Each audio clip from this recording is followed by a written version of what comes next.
하나님의 말씀 열왕기하서 12장 4절부터 6절까지의 말씀을 제가 봉독하겠습니다. 열왕기하 12장 4절부터 6절까지의 말씀입니다.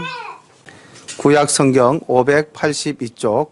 요아스가 제사장들에게 이르되 무릇 여호와의 전에 거룩하게 하여 드리는 언 곧 사람의 통용하는 언이나 각 사람의 몸값으로 드리는 언이나 자원하여 여호와의 전에 드리는 모든 언을 제사장들이 각각 아는 자에게 받아 드려서 전의 어느 곳에든지 퇴락한 것을 보거든 그것으로 수리하라 하였더니 요아스 왕 23년에 이르도록 제사장들이 오히려 전의 퇴락한 데를 수리하지 아니하였는지라. 아멘. 이제 하나님의 말씀 우리 함께 보도록 하겠습니다.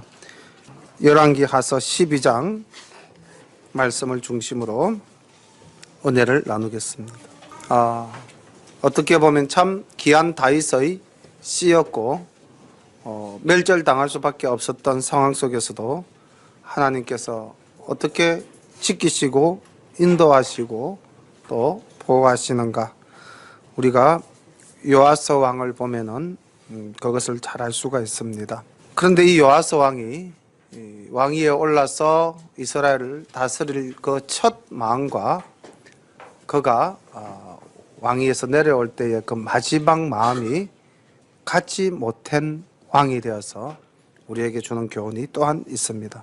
우리 장로님 기도하셨다시피 우리가 새해 연초에 기도할 때, 다짐할 때 우리가 하나님의 말씀대로 살겠다고 굳게 다짐했는데 이제 한 해가 저물어가는 이 시간에 과연 우리는 얼만큼의 신앙적인 성숙함을 이루었는가, 또 나의 삶을 보면서 오늘 말씀 전가하는 요아스 왕의 삶의 모습을 보면서 함께 은혜를 나누겠습니다.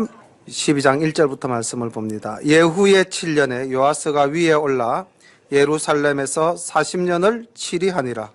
그 모친의 이름은 시비아라 브엘세바 사람이더라. 우리 남유다 왕조의 역사를 보면 항상 왕의 모계에 대해서 언급을 합니다. 이것은 어머니의 교육이 그만큼 중요하다는 뜻이죠. 그래서 우리가 가정교육할 때 물론 아버지가 자녀들을 가르치는 교육도 있지만은 그보다도 더 아이들과 거의 함께하는 어머니의 교육이 훨씬 더 지대한 영향을 미친다는 것을 우리가 알 수 있는 것이 모세의 예를 보더라도 잘 알 수가 있습니다. 모세가 비록 바로의 공에서 자랐지만은 그 어머니가 그를 교육하였기 때문에 그는 민족 정신과 하나님에 대한 사명감을 가질 수가 있었던 것입니다. 요아스도 아마 그 어머니의 영향을 적지 않게 받았을 것입니다. 그 조모가 아달랴라는 참으로 못된 북에서 내려온 사람이었지만은 그 어머니의 영향과 또한 2절에 보면 요아스가 제사장 요야다의 교훈을 받을 동안에 여호와의 보시기에 정직히 행하였으되, 여기에 보면 여호야다라는 한 인물이 나옵니다. 대제사장으로서 요아스를 성전에서 지키고 보호하고 그를 왕위에 올린 사람이죠. 그래서 부모 다음으로 우리에게 또 선한 영향력을 끼치는 사람이 누군가? 교사라는 겁니다. 선생이라는 것이죠. 교회에는 주일학교 선생님이 계시고 목사님이 계시고 학교에 가면 또한 선생님들이 계시죠. 그래서 좋은 스승을 만나는 것이 인생에 있어서 큰 은혜인 것으로 우리는 믿습니다. 또한 그가 여호야다의 교훈을 받았다. 자, 여호야다의 교훈은 뭘까요? 하나님의 말씀이겠죠. 우리에게 가장 큰 스승은 어머니도 아니요, 학교 선생님도 아니고 교회 목사님도 아니고, 우리의 가장 큰 스승은 말씀, 하나님이시고 예수님이시고 성령님이십니다. 이 삼위일체 하나님의 말씀 안에 우리가 거하면은 우리는 죄에서 승리할 수 있고 항상 선을 행할 수 있을 줄로 믿습니다. 3절 오직 산당은 제하지 아니하였으므로 백성이 오히려 산당에서 제사하며 분향하였더라. 요아스가 제사장들에게 이르되 무릇 여호와의 전에 거룩하게 하여 드리는 은 곧 사람의 통용하는 은이나 각 사람의 몸값으로 드리는 은이나 자원하여 여호와의 전에 드리는 모든 은을 제사장들이 각각 아는 자에게서 받아 드렸어. 전의 어느 곳이든지 퇴락한 것을 보거든 그것으로 수리하라 하였더니 요아스 왕 23년에 이르도록 제사장들이 오히려 전의 퇴락한 데를 수리하지 아니하였는지라. 우리가 이스라엘 역사 속에서 성전과 관련된 인물 세 사람을 꼽으라 하면은 성전을 세우기 위해서 모든 것을 준비하고 계획한 다윗 왕을 뽑을 수 있고요. 그 다음 그 아버지의 유언을 받아서 하나님께 기도하며 성전을 건축한 솔로몬이 있습니다. 그리고 오늘 북왕조의 영향을 받아서 피폐해질 대로 피폐해졌던 이 예루살렘 성전을 다시 수리하고 재건한 요아스 왕을 우리는 성전과 관련한 3대 인물로 정리할 수가 있겠습니다. 요아스가 얼마나 하나님의 말씀을 충실히 받아들였는지 그가 왕위에 올라서 한 일 중에 가장 큰 치적으로 성경 말씀에 기록된 것이 성전에 대한 수리, 재건인데 요아스 왕 23년이 되도록, 그러니까 왕위에 올라온 지 23년이 되도록 성전을 수리하지 않았다는 것, 이게 참 놀라운 일이죠. 성전 수리를 누구에게 맡겼습니까? 제사장들에게 맡겼어요. 왕보다는 사실 성전에 사는 제사장들이 더 성전의 실태를 잘 알고 있을 것 아닙니까? 그런데 그들이 그 헌물로 들어오는 은을 받아서 여호와의 전에 드리는 모든 은을 가지고 퇴락한 것을 수리해라 했는데 하지 않았다. 이것은 어떻게 해석해야 될까요? 왜 성전 수리가 미루어졌을까요? 제사장들이 자기 사명을 다 하지 않았기 때문에. 주님께서 말씀하시죠. 데려다가 내 집을 채우라. 이제 우리 교회가 점점 차가고 있습니다. 채우라고 하셨는데 우리가 채우지 못한다면은 우리들의 직무 유기가 되는 것입니다. 제가 아마 생각해 보니까 제사장들이 이 은을 받아서 왜 성전을 수리하지 않았는가? 아마 자기들 쓰기에 급급하지 않았겠는가? 왜냐하면은요, 성전을 건축하고 난 이후 솔로몬 때부터 바로 우상을 섬기는 작업들이 남유다 왕조에 팽배해졌죠. 거기다가 아합 왕조와 결탁한 이후에는 더더욱 하나님에 대한 신앙보다는 이방신을 섬기는 우상 숭배가 더 성행했을 겁니다. 그러다 보니 교회의 제사장들은, 성전의 제사장들은 자기의 삶을 영위하는 데 상당한 궁핍함이 있었겠죠. 그래서 아마 이들이 하나님께 바쳐진 헌금을 유용하지 않았는가, 사명감이 사그러들지 않았는가, 그렇게 생각이 되어집니다. 7절 요아스 왕이 대제사장 여호야다와 제사장들을 불러서 이르되 너희가 어찌하여 전의 퇴락한 데를 수리하지 아니하였느냐? 이제부터는 너희 아는 사람에게서 은을 받지 말고 저희로 퇴락한 데를 위하여 드리게 하라. 제사장들이 다시는 백성에게 은을 받지도 아니하고 전 퇴락한 것을 수리하지도 아니하기로 응낙하니라. 자, 왕이 제사장들에게 너는 이 일에서 손 떼. 그리고 앞으로 드려진 헌금은 너희들이 받지 마. 그리고 이 헌금은 오직 하나님의 전을 수리하는 곳에만 사용하겠다. 이렇게 이제 선언을 한 것입니다. 제사장 여호야다가 한 궤를 취하여 그 뚜껑에 구멍을 뚫어 여호와의 전문 어기 우편 곧 단옆에 두매 무릇 여호와의 전에 가져오는 은을 다 문을 지키는 제사장들이 그 궤에 넣더라.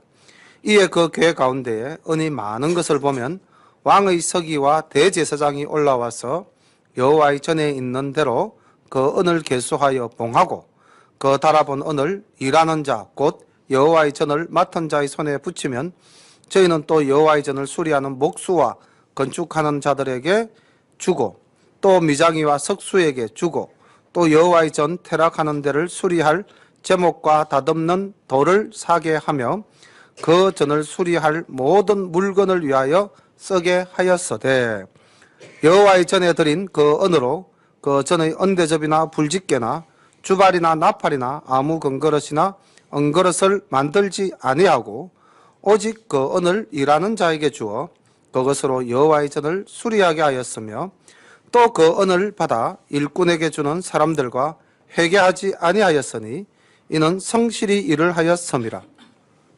속건제의 은과 속죄제의 은은 여호와의 전에 드리지 아니하고 제사장에게 돌렸더라.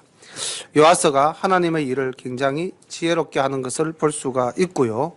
교회에 바쳐진 헌물을 그 목적대로 선하게 사용되어지는 것을 우리가 볼 수가 있습니다.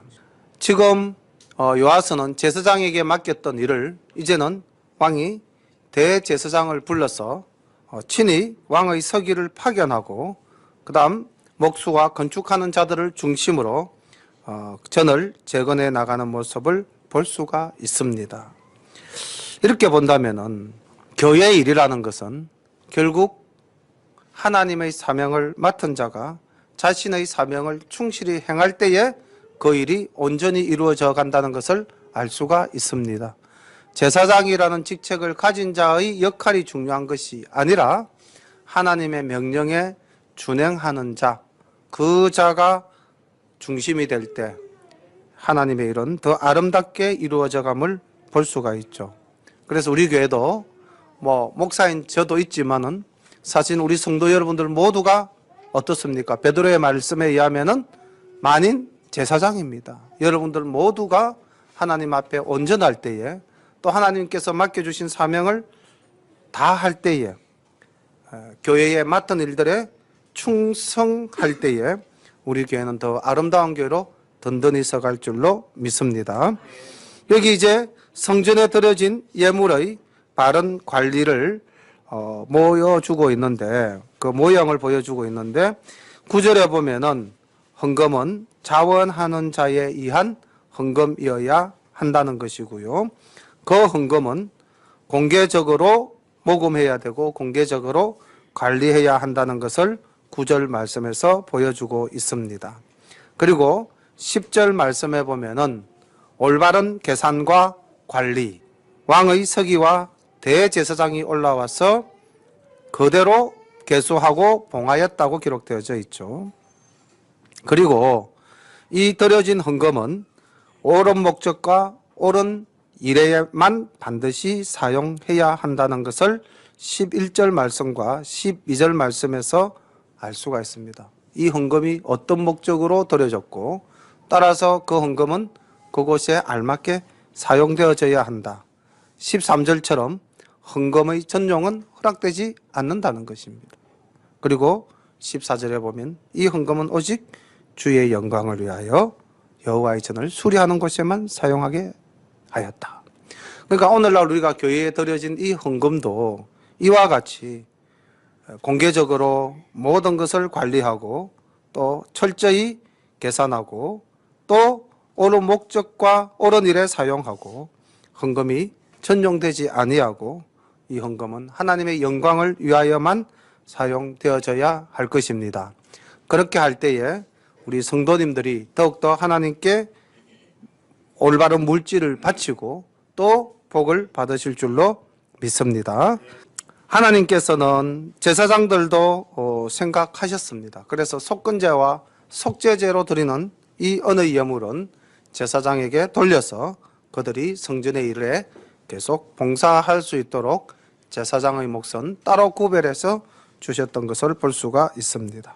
17절 때에 아람 왕 하사엘이 올라와서 가드를 쳐서 취하고 예루살렘을 향하여 올라오고자 한 고로 유다 왕 여아스가 그 열조 유다 왕 요사박과 요람과 아하시아가 구별하여 드린 모든 성물과 자기가 구별하여 드린 성물과 여호와의 전 곡간과 왕궁에 있는 금을 다 취하여 아람 왕 하사엘에게 보내었더니 하사엘이 예루살렘에서 떠나갔더라. 우리가 이제 잘 이해가 안 되는 내용이 나왔습니다. 전쟁이라고 하는 것은 하나님의 심판 도구, 또 하나님의 우리 신앙이 어떠한가를 알아보기 위한 하나의 시험이죠. 이런 전쟁 또는 우리가 이 땅을 살아가면서 고난을 만났을 때에 어떻게 대응하는 것이 옳은가, 어떤 것이 옳지 않은가, 자, 옳은 방식은 무엇일까요? 우리가 이 땅에서 고난을 당했다. 시험을 만났다. 어떻게 해야 할까요? 예. 오직 하나님께 기도해야 됩니다. 맞습니다.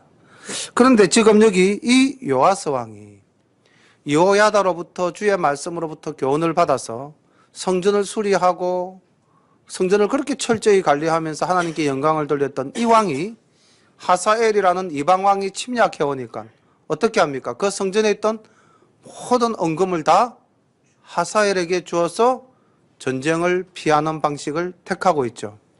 잘못된 대응 방식이라는 것이죠. 물질로서 또는 자기가 가진 능력으로서 문제를 해결하려고 하면은 그것은 온전한 해결책이 되지 못한다는 것입니다. 오직 우리는 하나님의 말씀 위에 굳게 서서 하나님께 간구함으로 하나님의 해결 방식을 쫓아야 하는데 그러하지 못했던 그 이유가 무엇일까요? 그리고 또 그랬던 이 요아스 왕의 마지막은 어떠했는가? 19절 말씀을 보겠습니다. 요아스의 남은 사적과 그 모든 행한 것은 유다 왕 역대지락에 기록되지 아니하였느냐? 요아스의 신복들이 일어나서 모반하여 실라로 내려가는 길가의 밀로궁에서 저를 죽였고 저를 쳐서 죽인 신복은 시므아스의 아들 요사갈과 소멜의 아들 요사바드이었더라. 저는 다윗성에 그 열조와 함께 장사되고 그 아들 아마샤가 대신하여 왕이 되니라. 심지어는 이 요아스 왕이 암살을 당했습니다. 왜 이런 참담한 상황에 요아스 왕이 빠져들었을까요? 열왕기서에서는 이 내용을 구체적으로 기록하고 있지는 않지만은 역대하 본문을 한번 찾아볼까요? 24장 역대하서 24장 17절부터 21절까지의 말씀을 우리가 한번 보겠습니다. 역대하서 24장 17절부터 21절 말씀을 보도록 하겠습니다. 여호야다가 죽은 후에 유다 방백들이 와서 왕에게 절하매 왕이 그의 말을 듣고 줄을 것입시오. 그 열조의 하나님 여호와의 전을 버리고 아세라 목상과 우상을 섬긴 고로 이 죄로 인하여 진노가 유다와 예루살렘에게 임하니라. 그러나 여호와께서 여기 여호와의 진노가 유다와 예루살렘에 임했다 하는 것이 아마 제가 볼 때는 하사엘의 침략이었을 것입니다. 19절 그러나 여호와께서 선지자들을 저희에게 보내사 다시 자기에게로 돌아오게 하려 하심에 선지자들이 저에게 경계하나 듣지 아니하니라. 이에 하나님의 신이 제사장 여호야다의 아들 스가랴를 감동시키며 저가 백성 앞에 높이 서서 저희에게 이르되 여호와께서 말씀하시기를 너희가 어찌하여 여호와의 명령을 거역하고 스스로 형통치 못하게 하느냐 하셨나니 너희가 여호와를 버린 고로 여호와께서도 너희를 버리셨느니라 하나 무리가 함께 꾀하고 왕의 명을 쫓아 여호와의 전뜰에서 돌로 쳐 죽였더라. 이게 요아스 왕 때에 있었던 일입니다.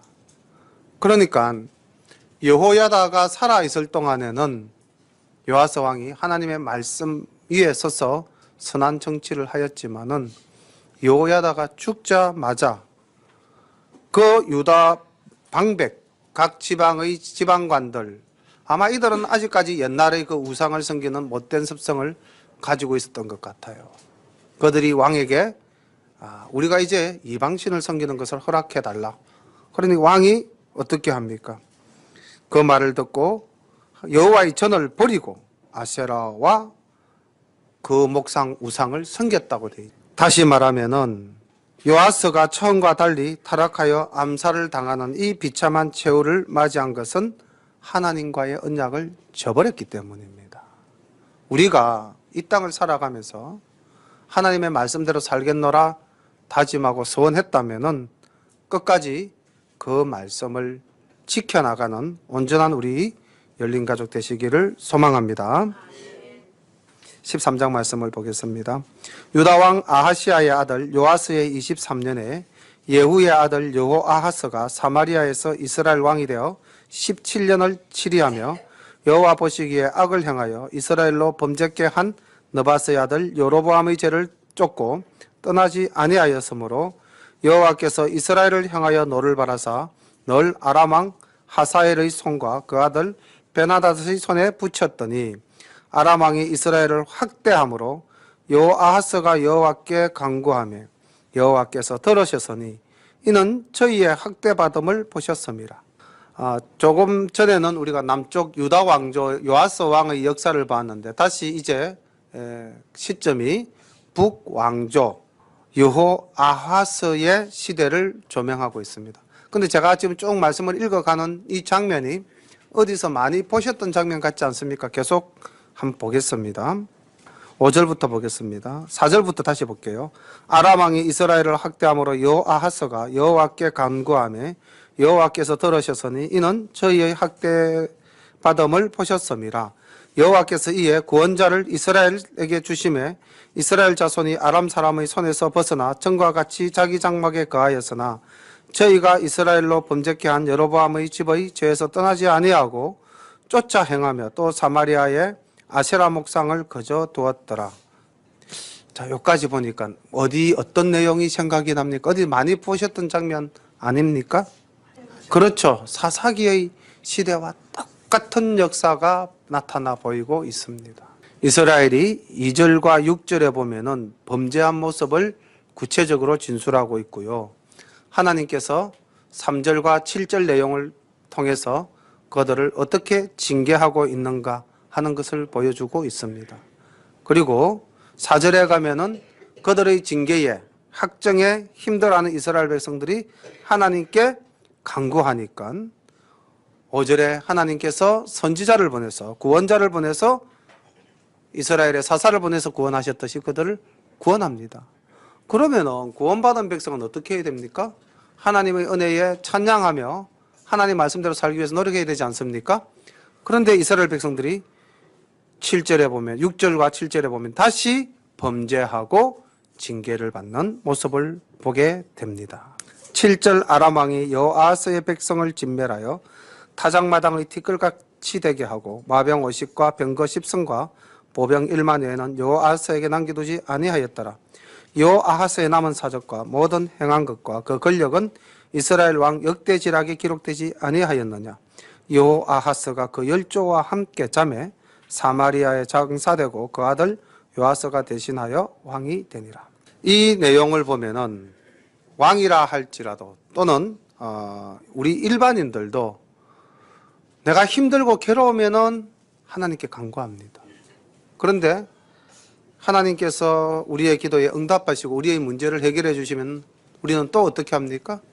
다시 죄를 범하는 그런 잘못된 삶을 반복하는 그런 우리들의 본성을 나타내 보이는 것이 우리의 모습이죠. 그래서 철저히 우리는 하나님 편에 서기 위해서 노력해야 됩니다. 우리가 하나님 편에 서기 위해서 노력한다는 것은 결국 어떻게 살아야 한다는 겁니까? 말씀을 늘 묵상하면서 살아야 한다는 것입니다.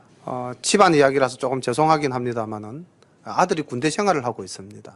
군대를 보내면서 집사람이 아들한테 딱 한 가지를 부탁을 하더라고요. 네가 군 생활을 하면서 하루에 한 장씩 성경을 읽어라. 그것만 엄마가 너에게 부탁한다. 그래서 그 아들이 이제 군에서 처음에 가지고 간 것은 신약 성경을 가지고 갔습니다. 그래서 신약 성경을 다 읽고 며칠 전에 아들이 자기 엄마에게 이제 편지를 전화를 하는 것을 들었는데 성경을 다 읽었어요. 이제 신약을 다 읽었다는 겁니다. 구약책을 좀 보내주세요.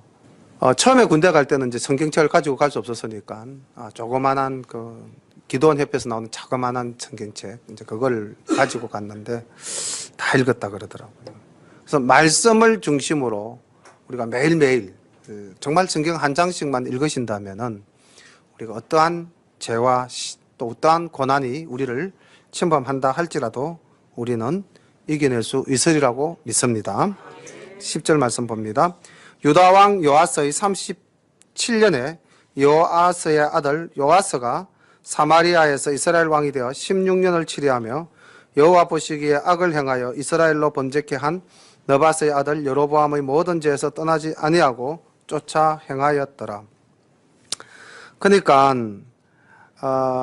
조금 전에 봤던 여호아하스 그리고 그 다음 왕 요아스 역시 이 부전자전이라고 해야 되겠죠. 그 아버지와 똑같은 모습을 행하는 것을 볼 수가 있습니다. 11절 보니까 여호와 보시기에 악을 행하여, 아까 우리 2절에서 봤던 말씀과 똑같은 말씀이 반복되고 있죠.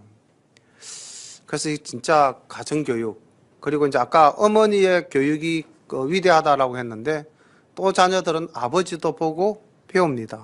그래서 우리가 집안에서 그 어머니의 믿음과 신앙도 중요하지만은 사실 아버지의 믿음과 신앙이 자녀들에게는 더 큰 영향력을 끼칠 수가 있습니다.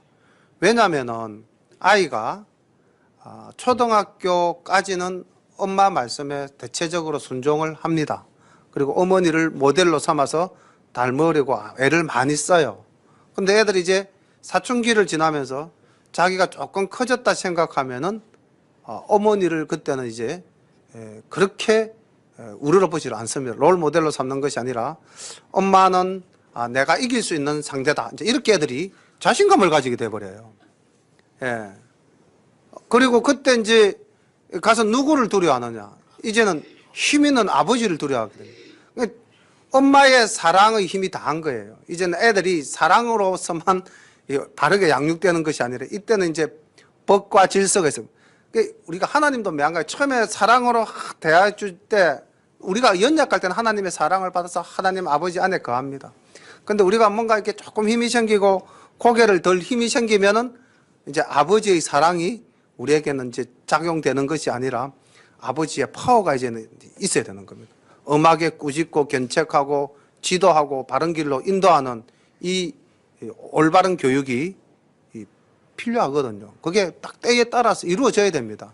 그래서 엄마가 이제 교육을 마쳤으니까 아버지가 맡아주셔야 하면 그 바톤을 아버지가 받아야 되는데 불행하게도 대한민국의 아버지들은 그 바톤을 안 받아요. 그리고 계속해서 엄마에게 미룹니다. 애들은 집에서 키우는 거야. 나는 바깥에서 돈만 벌면 돼. 근데 사실은 돈만 벌면 되는 것이 아니라 자녀를 가르쳐야 되고 자녀들을 올바르게 교육시켜야 됩니다. 사랑만으로 모든 것이 되는 것이 아니라는 것을 우리는 성경 말씀을 통해서도 잘 알 수 있잖아요. 우리가 사랑만으로 모든 것이 된다면 주님이 우리를 위해서 돌아가셨다는 이 사랑만으로도 우리는 절대 죄를 범할 수가 없지 않습니까? 근데 사랑만으로는 안 되거든요. 우리가 본성이, 고개를 드는 본성이 있거든요. 목이 곧은 백성이기 때문에. 아이들도 그렇습니다. 때가 되면 목을 듭니다. 빳빳하게 듭니다. 선생님한테도 대들고요. 엄마한테도 대들고 다 대답니다. 근데 누구한테 숙이느냐? 아버지한테는 숙입니다. 그래서 가정교육이 잘 된 집 애들은 아버지에게 숙이는 애들은 선생님에게도 고개를 숙이고요. 나아가서는 어머니 앞에서도 고개를 숙입니다. 아버지 교육이 안 된 애들은요. 엄마, 선생님 다 고개 빳빳하게 쳐들고 대듭니다. 가만히 보면은 그런 것들이 보이더라고요. 근데 우리 성경을 보면은 마찬가지예요. 좀 뭔가 자기가 살만하다 힘이 있으면 고개 드는 거죠. 그러다가 이제 하나님한테 징계를 당하죠. 여기 여호아하스 그리고 그의 아들 요아스 동일한 죄를 범하면서 하나님을 거역하는 모습을 보이고 있습니다. 12절 요아스의 남은 사적과 무릇 행한 일과 유다왕 아마시아와 싸운 권력은 이스라엘 왕 역대지락에 기록되지 아니하였느냐. 그 요아스가 유다왕 남쪽 왕 아마시아와 이제 전쟁하는 장면이 14장에 나옵니다. 이것은 오늘 오후에 함께 말씀을 보도록 하겠습니다. 14절 엘리사가 죽을 병이 들매 이스라엘 왕 요아스가 저에게로 내려가서 그 얼굴에 눈물을 흘리며 가로되 내 아버지여 내 아버지여 이스라엘의 병거와 마병이여 하며 엘리사가 저에게 이르되 활과 살들을 취하소서. 활과 살들을 취하며 또 이스라엘 왕에게 이르되 왕의 손으로 활을 잡으소서. 그 손으로 잡으며 엘리사가 자기 손으로 왕의 손을 안찰하고 가로되 동편 창을 여소서.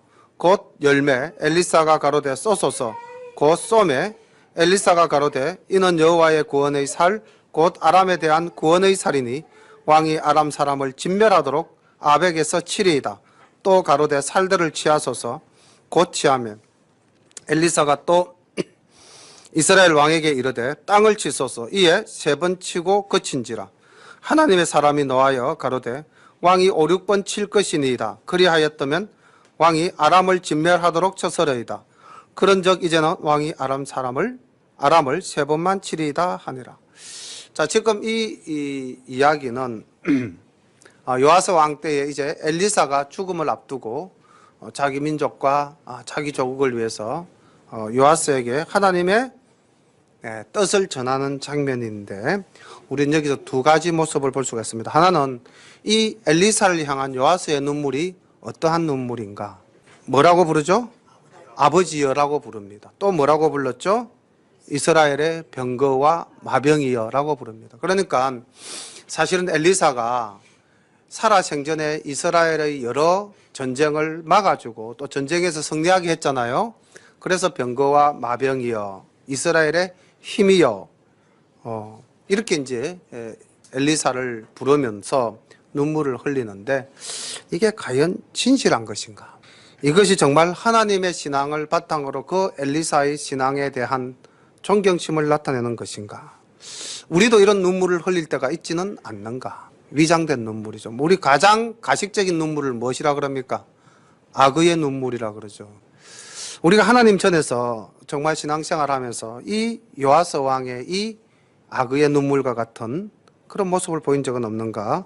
저는 한 번 더 생각해 보게 되었습니다.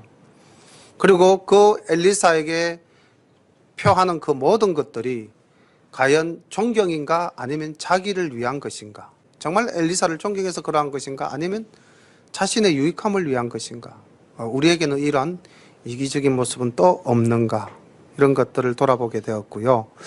또 하나는 그럼에도 불구하고 이 엘리사는 그 모든 것을 알면서도 이스라엘을 지키기 위해서 하나님의 뜻을 전합니다.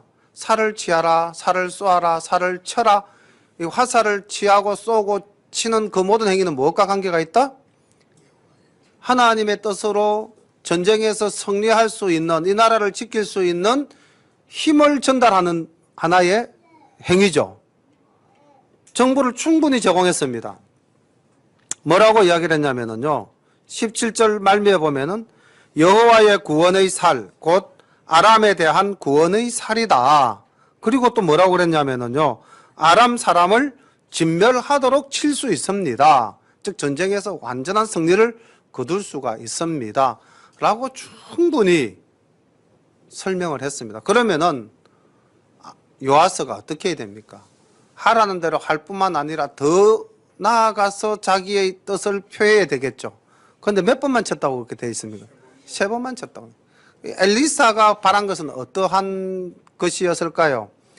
많이 치는 거죠. 여러 번 계속 치면은 이스라엘이 전투에서 승리하고 이스라엘의 국가가 영원히 안정될 것인데, 요아스가 세 번만 쳤다는 겁니다. 그러니 하나님의 사람이 노하여 책망하죠. 이 장면을 제가 보면서 우리의 믿음은 어떠한가? 우리가 하나님을 잘 믿으면 복을 받는다 압니까 모릅니까? 충분히 말씀을 통해서 또는 우리의 신앙적 경험을 통해서 알 수가 있죠. 그런데 또 우리가 어떨 때 하나님께 은혜를 구할 때에 우리가 어떠한가? 믿음의 욕심이 좀 부족할 때가 없지는 아니한가? 우리가 하나님의 은혜를 구할 때는 적극적으로 크게 구해야 되는데 너무 소극적으로 움츠리는 것은 아닌가? 그래서 시편 81편 10절 말씀을 우리 성도님들께 선물로 드리겠습니다. 나는 너를 애굽 땅에서 인도하여 낸 내 여호와 내 하나님이니 내 입을 넓게 열라 내가 채우리라 하셨다. 입을 어떻게 하라? 넓게 열라. 그럼 어떻게 하신다? 그 하나님이 어떤 하나님이시다? 애굽에서 우리를 구원해내신 하나님이라는 것이죠. 그런데 이스라엘 백성들은 그렇게 하지 않았다는 겁니다. 그 뒤에 말씀을 보면. 그렇다면 우리는 채우리라 하셨으므로 우리는 입을 넓게 벌리고 하나님께 크게 구하는 우리 열린 백성들 되기를 소망합니다. 하나님의 온전한 백성으로서 하나님의 은혜를 크게 구할 때에 하나님께서 우리에게 놀라운 역사가 함께 하실 줄로 믿습니다. 예, 우리 이 시간에 하정남 근사님이 지난주도 오셨고 이번 주도 오셔서 앉아 계십니다. 이렇게 오신 것, 우리가 자꾸 하나님께 기도하고 하나님께 구하심에 하나님께서 응답하시는 것으로 저는 받아들이고 있습니다. 더 열심히 우리가 하정남 권사님을 위해서 기도하고 하나님의 은혜를 간구할 때 또 우리 하정남 권사님이 하나님께 찬양과 예배를 온전히 드리는 그날이 속히 올 줄로 믿습니다. 하나님의 능력이 얼마나 크고 위대한가를 보여주는 한 기사가 있는데 그게 20절부터 나옵니다. 보겠습니다.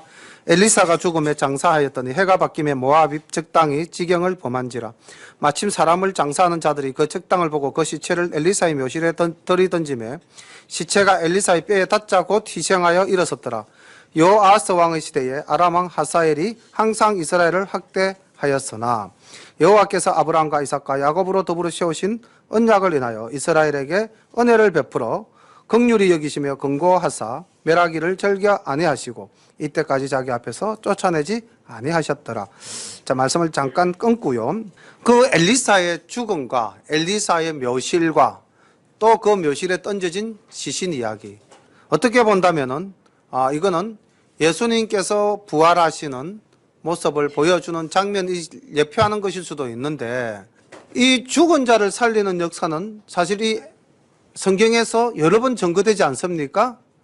그 엘리사 이전 시대 엘리야 때 어떤 일이 있었죠? 사르밧 가부의 아들이 살아나는 모습을 우리는 열왕기상 17장 23절에서 한번 봤습니다. 그리고 또 엘리사 시대에도 수넴 여인의 아들이 죽자 그를 살려낸 역사가 열왕기하서 4장 35절에 있었던 것을 봤죠. 그러니까 하나님은 어떤 분이시다? 죽은 자를 살리시는 분입니다. 그런 능력의 하나님이시라는 거죠. 선지자를 통해서도 살리셨지만은 심지어는 무엇을 통해서도 살리신다? 선지자의 뼈를 통해서도 살리신다는 것이죠. 그래서 우리가 믿음만 있다면은 우리의 모든 문제는 다 해결받을 수 있다는 것입니다. 이것을 보여주는 한 장면으로 보시면 되겠습니다. 그리고 우리를 향하신 하나님의 긍휼하심이 얼마나 큰가. 우리가 이 역사적으로 본다면 이 북이스라엘 왕조는 한 명의 선한 왕도 없습니다. 하나님이 뜻대로 살고자 한 사람이 막 굳이 찾는다면 예후 정도, 그 외에는 하나님이 뜻대로 한 사람이 없어요. 근데 그 예후조차도 심지어는 여로보암의 길을 간 사람이지 않습니까? 즉 다한과 또 베델에 세운 금송아지를 섬긴 자들이거든요. 우상을 섬긴 자들이거든요. 그렇다면 철저히 진노하셔야 될 분이신데 하나님의 긍휼하심이 23절에 나타나죠. 여호와께서 아브라함과 이삭과 야곱으로 더불어 세우신 언약을 인하여 이스라엘에게 은혜를 베풀어 긍휼히 여기시고 긍고하사 멸하기를 절개하지 아니하셨다. 그러니까 우리는 그 아브라함과 이삭과 야곱의 언약이 아니라 우리 누구의 언약이 있습니까? 우리 믿는 자에게는 그리스도와 맺은 언약이 있죠. 그렇죠? 그렇기 때문에 우리는 그 언약의 터 위에 서 있는 존재이기 때문에 하나님께서 영원히 우리를 돌아보실 줄로 믿습니다. 우리가 잠시 환난과 질고를 당하지만은 우리는 곧 회복할 수 있을 것입니다. 24절 봅니다. 아람 왕 하사엘이 죽고 그 아들 베나닷이 대신하여 왕이 되매 여호아스의 아들 요아스가 하사엘의 아들 베나닷의 손에서 두어 성읍을 회복하였으니 이 성읍들은 자기 부친 여호아스가 전쟁 중에 빼앗겼던 것이라. 요아스가 베나닷을 3번 쳐서 파하고 이스라엘 성읍들을 회복하였더라. 이 마지막 25절의 말씀은 무엇입니까? 바로 엘리사가 생전에 요아스와 맺은 그 말씀, 예언이 성취되어지는 장면을 볼 수가 있죠. 하나님의 말씀은 반드시 이루어집니다. 우리가 그 말씀 굳게 믿고 오늘도 승리하는, 그리고 오늘만 승리하는 것이 아니라 앞으로도 계속해서 승리하는 우리 열린가족 모두가 되시기를 소망합니다. 기도드리겠습니다. 사랑의 아버지 하나님, 은혜를 감사합니다. 오늘도 귀한 말씀으로 우리에게 은혜를 주셨사오니 우리가 하나님의 말씀 위에 굳게 서서 하나님과 맺은 언약을 바탕으로 모든 일에 승리하는 저희들 되게 하여 주옵소서. 이 시간 함께 예배드리는 우리 하정남 권사님 위에 주님의 놀라운 은혜가 함께하사 그 육신의 피폐한 부분을 고치시고 일으켜 세워 주실 줄로 믿습니다. 엘리사에게 딴 시신이 살아난 것 같이 우리 하정남 권사님의 온전한 영육이 강건해지기를 간절히 소망합니다. 하나님 함께하여 주옵소서. 예수님 이름으로 감사하며 기도드립니다. 아멘.